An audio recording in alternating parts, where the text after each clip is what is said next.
May Starbucks dito sa may Shera. Ayan. Starbucks. Tapos, mas pupuntahan namin yung sa Antipolo. Dito kami sa Shera Valley.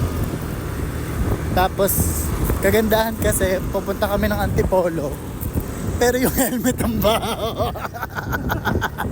So, magtitiis ako na medyo matagal. May smell ang helmet. Ganun yun. Ang tag doon. Itay siya na lang namin ang Antipolo. Kasi maganda sa Antipolo. May... Wala naman maganda doon. Kapilo. Onti lang kasi yung tao doon. Unlike dito, ng daming tao. Hahanap pa kami. Mapipilit na kami maghanap ng bangko.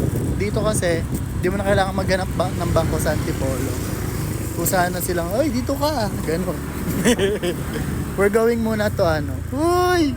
So, nandito kami sa sa house nila Mamix. Magdi-deliver lang kami ng Lalamove na kasi kami. Lalamove na mabaho yung helmet. Ganon! Mabaho ba?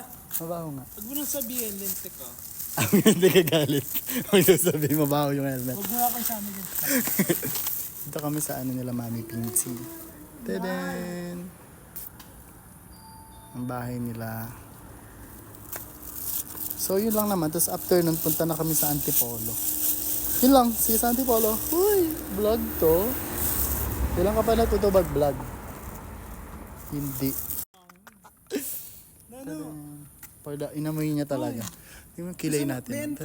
Kukumit daw siya ng isang Ang laman kasi nun, Bicol Express, tapos kanin.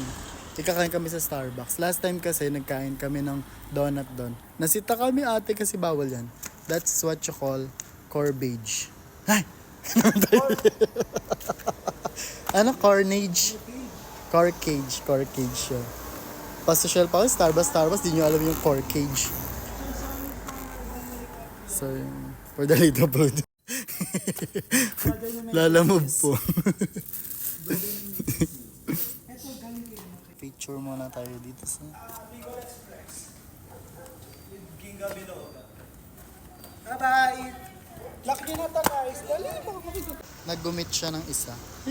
Nag-gumit. For the corkage, magbabayad na naman kami ng... Magkano binabayaran namin sa corkage? 3.5. Uy! 3.5 ang corkage. Kainin mo na muna yan ha, dyan sa baba. Saan? Dun, magdodonut ako. For the donut of person.